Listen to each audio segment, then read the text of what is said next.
Birmingham, a city forged in iron and driven by passion.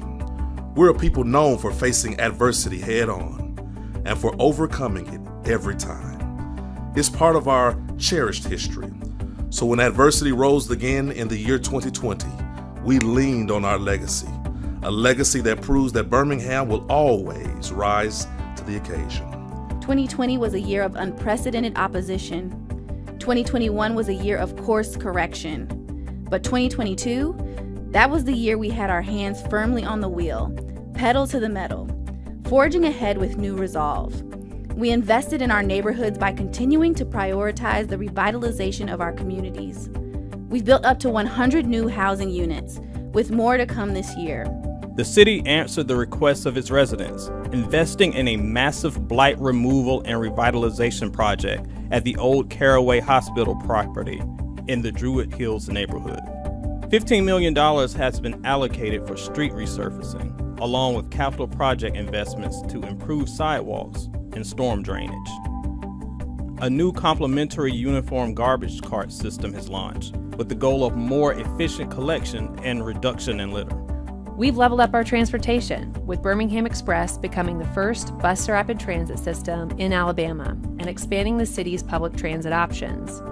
Birmingham On Demand via ride-sharing services were also widened to provide more public transit options for neighborhoods and residents.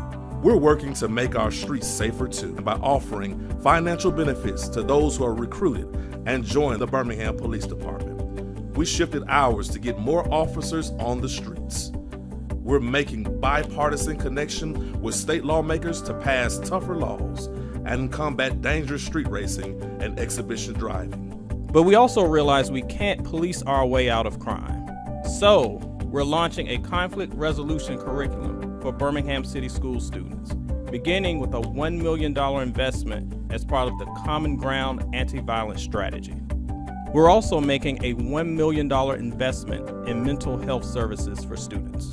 We uplifted our greatest resource, our youth, with a $1 million investment that launched the BHM Financial Freedom Curriculum for Birmingham City School students. It's teaching our youngest about the importance of financial literacy.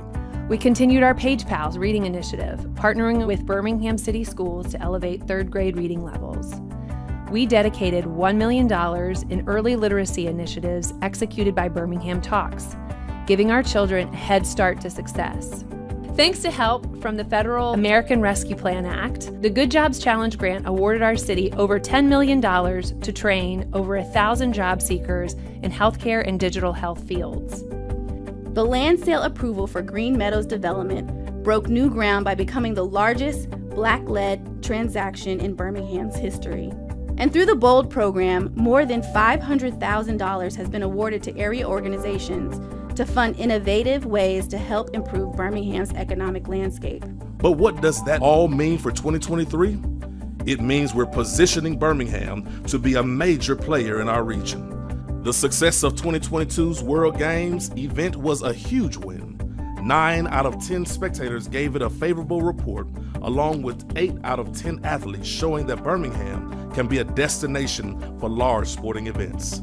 That will prove true with the World Police and Fire Games coming to Birmingham in 2025 and the March Madness tournament being hosted here in the spring. It means more opportunities for our women and minority-owned businesses to thrive. It means more support for our rising workforce through the Birmingham Promise College Scholarship and Apprenticeship Program. It means our hands are on the wheel and we're moving at a rapid pace, driving Birmingham beyond potential and toward purpose. Our destination is clear and we're ready for a wild ride. Thank you for being part of our journey.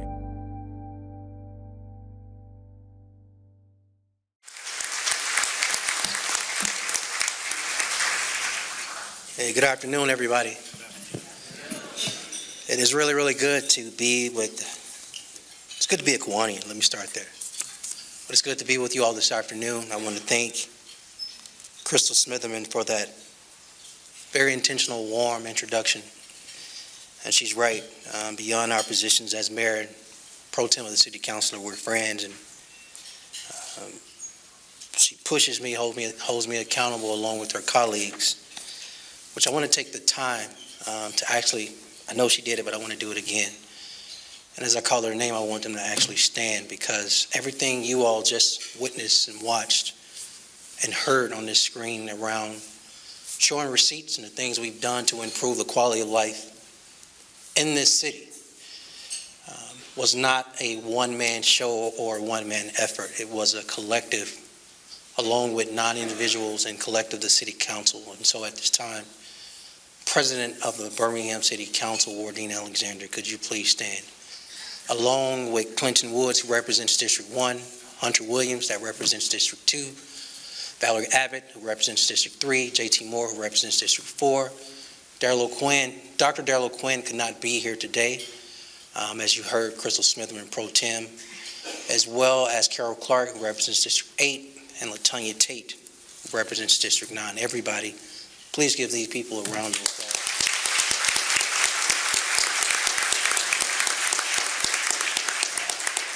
We are extremely proud that we give you no opportunity to collect your popcorn and watch us on Tuesdays, because we are boring. And that is an important thing in city government. Unlike some other forms of government that you all saw recently on multiple days and votes, we don't get down like that, and that's on purpose. Truth is, we represent you, and in representing you, a part of representation form of government is understanding the bigger picture. We don't represent ourselves. We lead by vote, but we also lead by heart. And leading that way, we can set aside our differences and push the collective good for what's the big picture for the city of Birmingham. So I asked JW a question earlier, how long do I have with you all? And he told me I have to 1 o'clock. And so my purpose this afternoon is to be brief and direct on purpose, and then give way more considerable time to open it up for Q&A and embed a lot of, one, what we've done in this hand, and two, where we're going in this hand together. And so instead of the traditional wrap it up at 12:45, we're going to open it up earlier than that to make sure we can get some of your questions, some of your concerns out, and be afforded the opportunity to respond so you can see where your city and your city government is going on your behalf. With that in mind, last year, I believe, I stood before this audience and I spoke to this whole notion of a mother, grandmother who lives in a particular house on a particular street. And when she walks out of her home, what she sees when she looks in front of her, to her left, and to her right. We spent a lot of time over the last, 4+ years focusing on what to remove out of neighborhoods that decrease quality of life. But this past year and going forward, we want to spend our time, we as in the mayor's office, city council, we want to spend our time collectively pushing what should be put in these neighborhoods to improve quality of life. And so when that mother or grandmother walks out to her front porch and what she sees, it's something that she can smile about and feel good about. With that in mind, I want to focus first on community development. And so as I've acknowledged the Birmingham City Council, I have an amazing team of professionals who run these various departments, who y'all are doing an amazing job of really pushing our agenda. And when I say our, all of us in this room and the people we represent. And so related to spending so much time in the prior years removing blight, that has not been the focus the past year. I told you all last year we wanted to go vertical with more single-family homes. And I'm proud to stand before you and report back that's what we've done. Under the direction of community development, we've been able to have the largest development of affordable housing in our city in the last decade. And that's just in the past year, and combined with this upcoming year, with considerable amount of new single units coming online. In addition to that, I'm happy to say that this city council has supported a $10 million housing trust fund to allow us to continue to drive this conversation around what does affordable housing look like and should look like in the city of Birmingham, and what's the city of Birmingham's role to play in affordable housing in our community. In addition to that, I'm proud to say that this team has created a down payment assistance program with forgivable loans up to $10,000. So in combination with the Economic Development Team, which is the Innovation Economic Opportunity Department, both of these departments combined continue to support our small businesses in our community. In addition to that, as you know, recently last week, we've had extensive conversation around how do we address, support, invest in our neighbors who are experiencing not having shelter. And so they have supported a program, the Micro Shelter Program, for our unhoused neighbors. And this is a pilot program that we're very excited about that we can get more into in questions and answers. But we also talked about when that mother or grandmother leaves her home and when she pulls out of her driveway or when she walks down the street.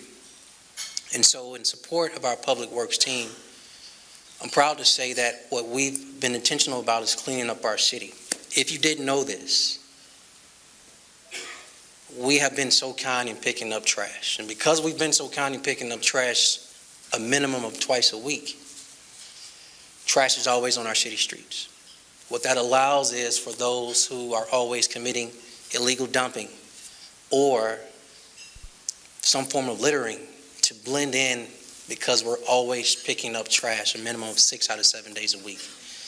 And so we're proud to say that we have modernized our form of refuge and collection of trash. It may not sound sexy to you, but trust me, it's something that we needed to do.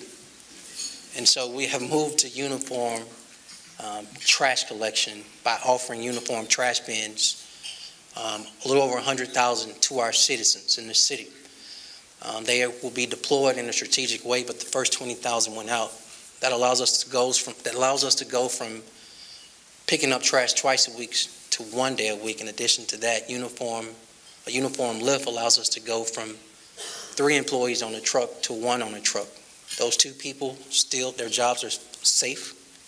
They will still remain employed with the city. But this one allows us to be more efficient in how we deliver our trash services to protect our men and women from being hurt by actually physically lifting up and picking up garbage bins and trash bins. But the biggest thing it does is allows us to be more intentional about cleaning up our city. And so in addition to that, what we have now done is partner. There is a minimum of I'm counting out loud. Private sector, public sector includes LDOT, UAB, Jefferson County, and the city of Birmingham, as well as the private sector led by Claude Nielsen, where we have what's called a Greenway project. This partnership has allowed us to be more intentional about cleaning up the entrance and exit ramps around various areas of our interstates in our city. This has been important, not just leading up to the World Games, but post-World Games, being more aggressive about cleaning up our city. Y'all, this team, along with our team, has collected just in the last 12 months, 36,000 bags worth of litter. I'll be y'all best friend if y'all stop littering. Please stop. Encourage your neighbors to stop as well. But this program is important because we have to continue to clean up our city. Also, if you didn't notice, we've created another pilot program in cleaning up our exits. If any of you recently have gotten out 3rd Avenue North downtown, Arkadelphia exit, 65 other areas, which include Robert Parkway, 20 Avenue I, and other areas, we've done something very simple. Put trash bins off exits. Again, that may sound simple to you, but we have to be very aggressive and intentional in how we clean up our city. And what you'll see in 2023 is more rollout efforts around recycling, the education component of recycling, and many other efforts to be very intentional about how our city looks, taking pride in our city, and cleaning up our city. And so I do want to thank our Public Works teams for all the work they've done as well.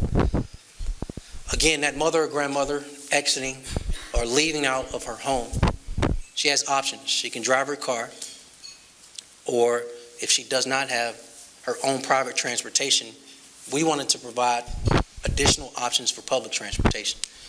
So for her private vehicle, We listened to those complaints about our streets. I'm proud to say the City Council just 2 weeks ago approved $12 million worth of street paving. That program will begin between end of February, beginning of March, and end in October, of $12 million of worth deployment of dollars to support street paving all over our city in all 9 city council districts, so I want to thank them for that. But for those who do not have their own private transportation, the bus rapid transit is a game changer to get people from point A to B. That is from home to their doctor's appointment, home to work, home to school, whether it's high school or to a 2-year college in the city. And that is a big deal, and that's important that we continue to provide additional tools in our toolbox to offer public transportation to our citizens. That, along with the expansion of VIA towards East Birmingham, has allowed us to make sure we are affording our citizens, if they need public transportation, to get from point A to B in an efficient way and on time. But we've also partnered with ALDOT. Many of you all have complained for years about the lights on the interstate.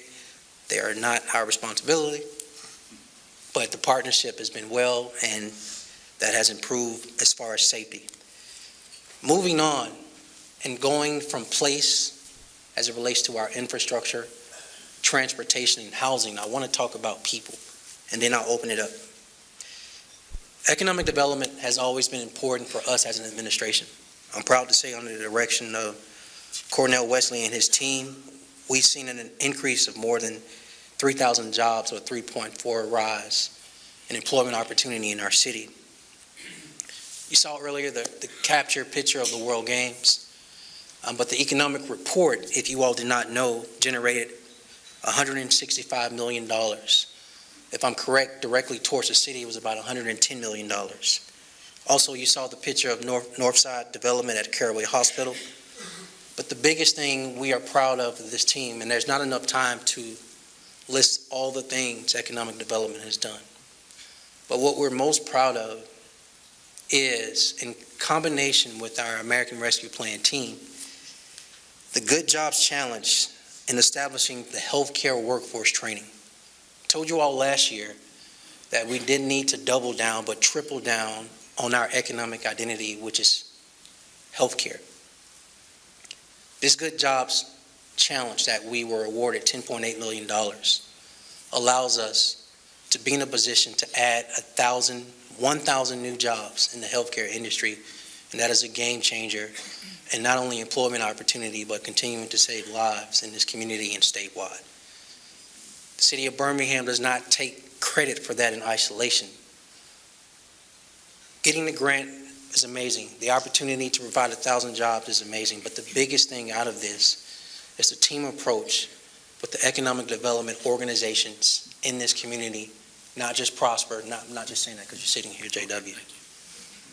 Not just Prosper, not just BVA, but other organizations, UAB and others, that when we collectively decide to do something, there is no stopping the city of Birmingham. So this notion of there is no one-man band, we don't do things in isolation, and moving our economic agenda and tripling down on our economic identity to continue to provide economic opportunities and jobs, this is how we do it, in partnership and support of each other. So I'm extremely grateful for that. But we also got to invest, when I say people, we also got to invest in our youth. And so the things you heard earlier, taking the opportunity to expand opportunities for childhood education program with Birmingham Talks, continuing to invest in mental health, this new robust curriculum around financial literacy, which I know this club can appreciate, and the continued support of Birmingham Promise, not just for 2-year and 4-year colleges and universities, but also the workforce part, investing in youth to be exposed to work opportunities. That's how we continue to change Birmingham. Moving to public safety. I want to be very clear about this. Crime is more than homicides. Crime is also rape and robbery and assaults and theft and auto theft and burglary. There are many crimes against persons, and there are many crimes against property. And I know homicides catches the headlines, but BPD is responsible for many things, and that includes all those other crimes I named. And although we are not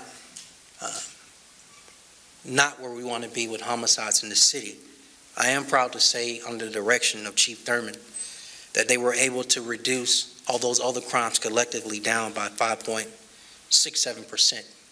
And so most of those crimes, with the exception of auto theft, were either flat or decreased. And that is a testament to their hard work. In addition to that, our ability to be an employer and recruit and attract talent, firefighters, police officers, we've offered incentives, including up to a $5,000 bonus. We resumed our Citizens Police Academy and community walks to continue to engage our community, as well as shifted our police officers to 12-hour shifts to make sure that we have enough manpower, women power on the ground to support actual visibility of our officers being in the streets. But I will continue to state this. Bless you. It is impossible for us to just arrest our way out of crime, and so the notion of prevention and reentry efforts, I do want to take the time to thank the council again for supporting all of these efforts. A lot of them are pushed and under the direction of LaTanya Tate, who's over the Public Safety Committee. But we've launched the conflict resolution curriculum in Birmingham City Schools. That's in partnership. We've also established safe havens at our park and rec centers under the direction of Sinead Bennett. But one of the biggest things we've done, and I see friends here from the health department, many times people get shot. They end up at UAB Hospital. Believe it or not, a lot of people survive. And then what happens is they go back out here and they retaliate. And so what we want to do is not only declare gun violence a public health crisis in our city, which we did a little over 3 years ago, but we need to come up with a robust, programmatic way and a way to actually produce results on decreasing the possibility of retaliation. And what that looks like is a partnership with the Jefferson County Health Department Health Hospital Linked Violence Intervention Initiative. That's a lot of words, but here's what it does.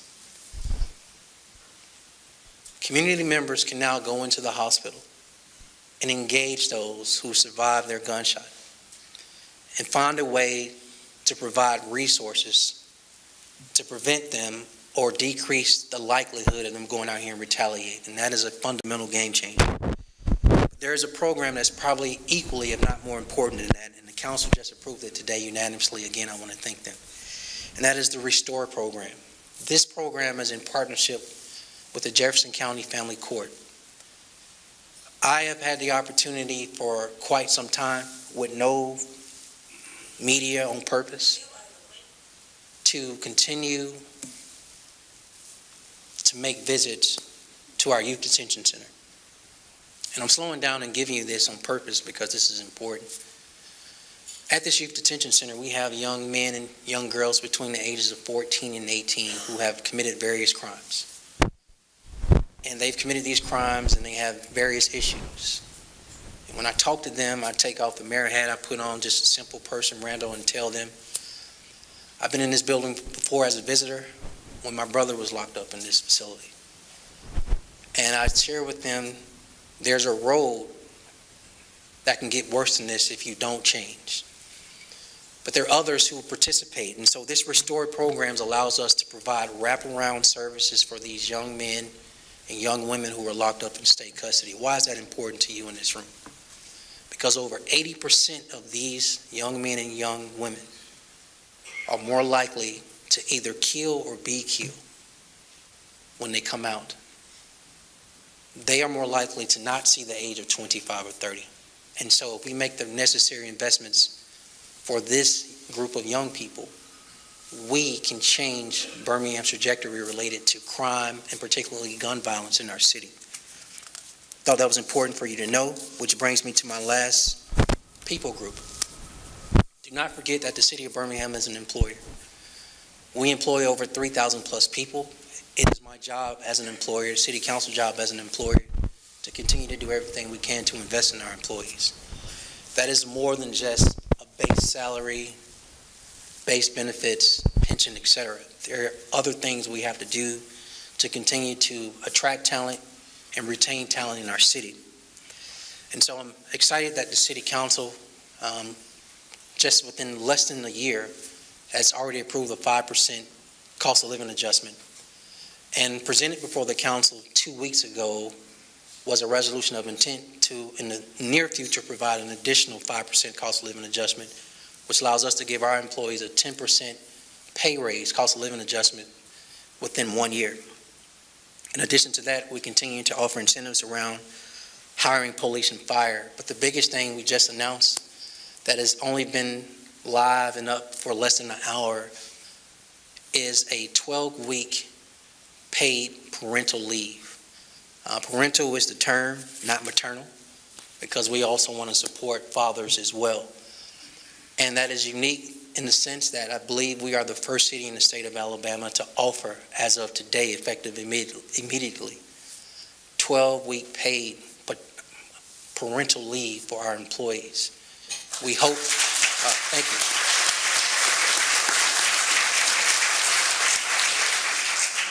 We hope to be a shining example, not for just other municipalities in our state, but for private sector employers in our Birmingham community as well. With that, JW, we're opening up earlier than 12:45 for questions, and I can go deeper on any of those topics we've just shared as we talk about how we progress and move the city of Birmingham forward. Who's first?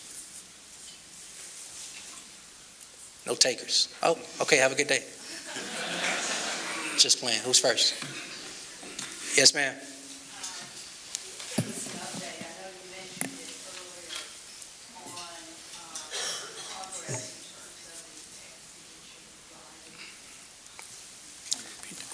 Yes, I'm going to repeat the question. The question was, can you please provide an update on exhibition driving? And so, what we have found in our community is that the city of Birmingham is not the only place this exists. It exists in the suburbs, it exists in rural Alabama, it exists in other cities across the nation. In this generation, their form of how they use their cars on stunt driving, exhibition driving continues to be a problem. You all should know as well that it is not isolated to public roadways and right-of-ways. It is also on private parking lots, church parking lots. It is a problem. And so what we've done is multifold things to address this issue. One, of course, is our police officers and how they address this issue. Sorry to inform you, police officers can't be at every intersection, so we will not be able to prevent every form of exhibition driving that you all see or call us on. But in addition to that, we partnered with James Fowler and the Department of Transportation in a position to continue to put down additional speed bumps in our community. We started in our central business district where there's a higher propensity and concentration of housing in the form of condos, lofts, and apartments, starting on 3rd Avenue, eventually moving to 2nd, then moving to 1st. So you will continue to see that phased in our city. However, exhibition driving in isolation is not a crime, and so we are happy to have sponsors in the form of Representative Hollis, State Representative Hollis, State Representative Alan Treadaway, and State Senator Roger Smitherman, who have a pre-bill that creates now a law that makes exhibition driving illegal and includes fines and includes towing, etc. This is where I need your help. The Jefferson County delegation is reluctant to allow cameras for red lights, speeding, failing to yield, failing to make a complete stop at a stop sign. We need an exception for exhibition driving. We need that exception for cameras for exhibition driving because officers cannot be at every intersection. Some people are foolish enough to actually post these things. So if we can actually see it, get a tag, even without being there, if it's actually recorded by camera, we can issue tickets. The other thing we need to do is partner with Terry Sewell and the rest of the U.S. House of Representative delegation, as well as our 2 senators. We actually need the insurance companies to be more aggressive. And if this behavior is done with somebody on insurance, they need to immediately drop them. Of all the things I've named, it's probably the best form of changing behavior, that if you know you can't have insurance, you're less likely to commit that behavior. Hope I answered your question. Yes, ma'am. Can you talk a little bit more about the micro-shelter program, just Yes. how it's going to work and maybe what other cities can look to as a model in that? Yes, so is Dr. Megan Venable Thomas here? Can you repeat the question? I will repeat it. She's not. All right, the question was, can you talk more about the micro-shelter pallet program? So what the city of Birmingham has been doing for quite some time is studying best practices on how do you provide more shelter for those who are experiencing homelessness. And there are other cities on the West Coast, there are other cities south, such as Texas, that have partnered with this program, organization called Pallet. And what it does is it allows us to actually build micro shelters. These are small private dwellings, lock and key. But in addition to that, it's built in actually a community space that allows for a community bathroom that includes shower, toilet, etc. And all in addition to that, in this community space, it also includes some form of entertainment, whether it's just an outdoor area, etc. But my favorite part about it is that it also puts us in a position to provide wraparound services, and so we can continue to move people, push people past not just experiencing homelessness, but this is a more of a short term. We ultimately want to get people here long-term housing. And so being in a position to provide the wraparound service piece in addition to the housing micro shelters, whether it's issues in mental health, whether it's issues of substance abuse, workforce training, etc., we're in a better position to not only help that individual, but decrease homelessness in our community. And so the first phase was this council just simply approved the purchasing of the micro shelters. The second phase that started last week is a request for proposal process that allows organizations, because the city of Birmingham is not in the business of running this type of program, but partnering with actual partners on the ground who do this work every day, have a deadline to submit to us how they would actually operate this site. It could be multiple sites. It includes logistics, operations, safety plan, and so many other things related to getting this off the ground. But this is a game changer in the sense that it actually provides shelter for those experiencing homelessness. And we're actually very excited about this pilot program.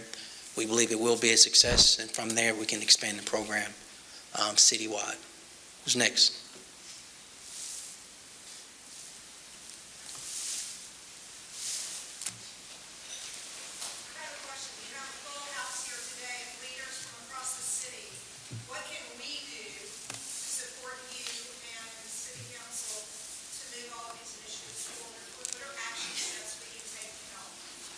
So the biggest action steps I can tell this room full of very capable people who are committed to and love Birmingham as much as I do is Page Pals. Page Pals, Page Pals, Page Pals. As you know, the state of Alabama, I think I told you all this last year as well, the state of Alabama created a law that says if third graders are not reading by grade level, they will be automatically held behind. I think when I was growing up, we called it flunk. I don't think they use that word anymore, JW. All right. However, we are fortunate that State Senator Roger Smitherman actually had the law delayed. The law takes effect the following school years. That will be August 2023, ending May 2024. Any third grader not reading that grade level will be automatically held behind.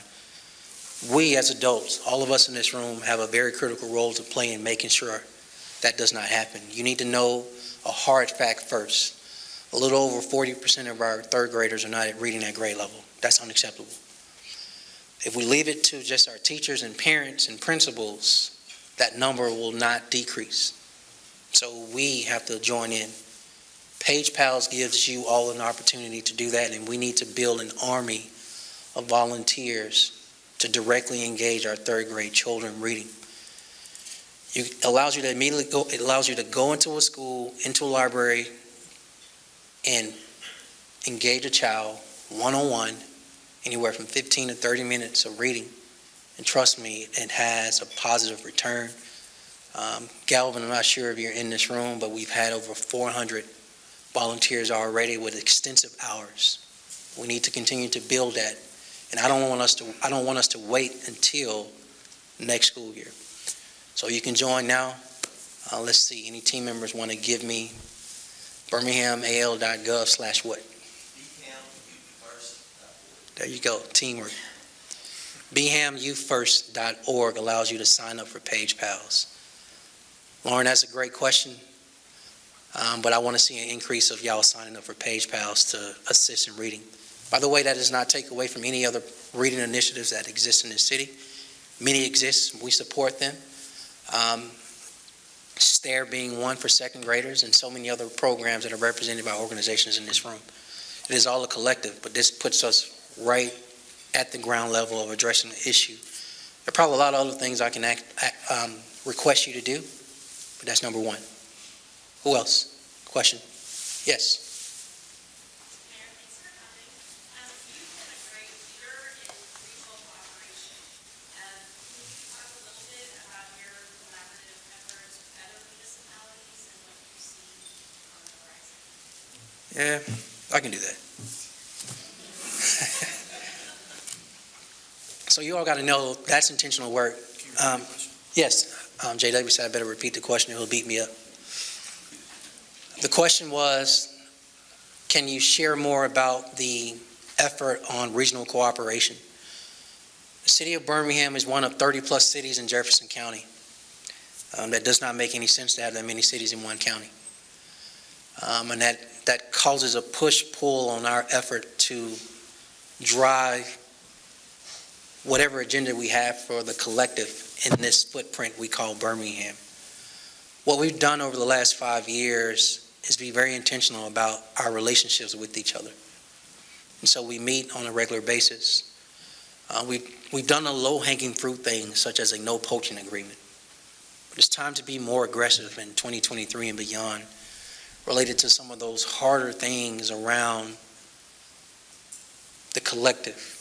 And when I say collective in this instance, not another organization that I'm a part of, but more so Jefferson County as a hub, as a region. The Good Jobs Challenge is an example of what it takes for teamwork. Regional cooperation says, for me, we have to continue to push an economic agenda that works for everybody. Birmingham can't just be a commuter city where folks in the suburbs just come in and work and leave. We also got to make sure folk in the city have opportunity.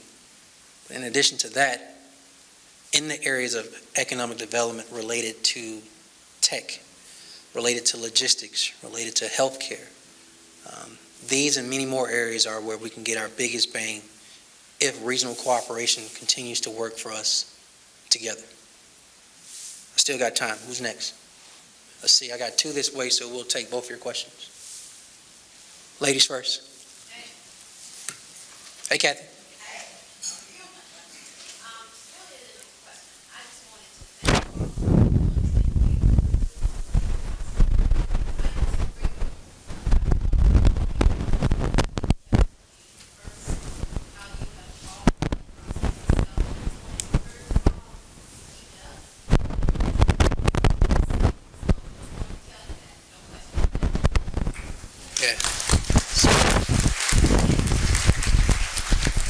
We want to thank Kathy, but that applause should be for her.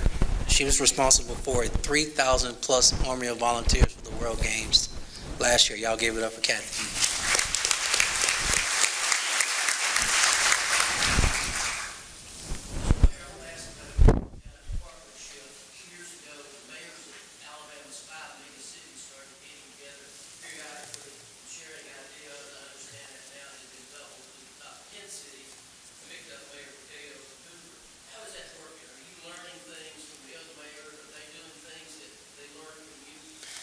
We are. So the question was around, a few years back, my predecessors and other mayors for the largest 5 cities in the state of Alabama came together and created an organization called the Big Five. It's morphed since. It's now the Big 10. It's the 10 largest cities in the state of Alabama. We get together on a quarterly basis. And so I believe the end of this month, first quarter of this year, we will be down in Mobile. Mayor Stimson will be hosting us and the other 9 mayors. And y'all, it's an amazing organization, because what you find is street racing is not just in Birmingham. It's also in Tuscaloosa. It's also in Mobile and Montgomery. Gun violence is not just in Birmingham, it's in these other cities. And issues of dealing with the state and no home rule are in these other cities. And so what we do is bounce best practices off each other, solutions. But what we're really doing is working with the legislators down in Montgomery to say cities are as important as rural Alabama. And the GDP of this state is within these cities collectively and combined.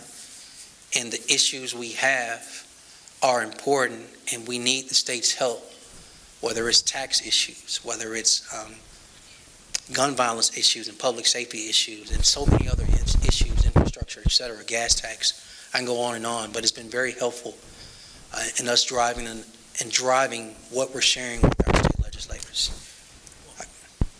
JW says I have time for one more. Yes, ma'am. Hello, Mayor. Hey, Nan. I want to ask a question. Since we have so many business leaders in the room, all size businesses, large, medium, small, can you talk a little bit, if you have 2 minutes, about your incentive program, RISE program, to help retain businesses? Yes. Cornell, come on up. There's a person that can do this way better than I can, but as he comes up, actually, I'm going to let him say it first, and then I'm going to close out. So just take this mic. Everybody, this is Cornell Wesley. He is the director of the Department of Innovation and Economic Opportunity. But I would do RISE no justice because I want him to give you all some detail. Well, once again, my name is Cornell Wesley, and I proudly serve as the Director for the Office of Innovation and Economic Opportunity. The RISE initiative stands for Retention, for Incentives for Success and Expansion. It has two functions, and it's underwritten by the liquidation of our surplus property. So you will recall the mayor has focused on reimagining our city assets. So as those things began to be liquidated, or rather acquired, 7% of those resources will be split. 4% will go into one pot, and the other 3% will go to another pot. So they fund a revolving loan fund pocket as well as a cash incentive. The design is for existing businesses who are looking to add employees, who need to acquire furniture, fixture, and equipment, and it is a focus, or rather a new toolbox for a tool that otherwise didn't exist as it relates to our businesses who are here. You will see a lot of times we spend a ton of resources on attraction. This is for existing businesses who are looking to expand and need additional benefits. And again, RISE stands for Retention, Incentives for Success and Expansion. And we want to thank the council for their affirmative approval for that. Thank you, sir. So to Nan's question, let me do a couple of things. Let me put a bow on her question. Let me make 2 more points, and then JW is kicking me off the stage because it's 12:59. Nan, I want everybody to know this. It's important that you know. The city of Birmingham is open for business. There are a minimum of 36 expansion or business recruitment opportunities in the queue that would allow us to produce thousands of jobs and millions in revenue. GDP. We have an opportunity to continue to be aggressive. What I need this business community to know is don't shut down shop. There are too many buildings in our central business district where we understand the hybrid option, we support the hybrid option, but we also need you to make sure that business is flowing in our community, and that our business center is bustling. And at lunchtime, we want to see people walking the streets. Of course, you got to get back to work, but we want to make sure that our central business district is thriving with businesses and opportunity? That's to that question. There are two more things I have to do before I take my seat. One is to acknowledge my team. If you are a part of the city of Birmingham, that includes the council, please stand now and be recognized. Too many to name, but I have an amazing team that does amazing work. So many different departments: police, fire, permits, engineering, transportation, legal department, our courts, capital projects. I can go on and on, but I am surrounded by all-stars, and I want to thank them for every single thing they do. We have a compelling vision, and they execute and walk it out every single day, and I'm grateful for their service. The last thing is this. 2023 is poised to be an amazing year for this city, this community. You are needed at the table to not be a complainer, to be on the solutions end of helping us address and continue to improve the quality of life of all who live in this city and call Birmingham home. Thank you for your time.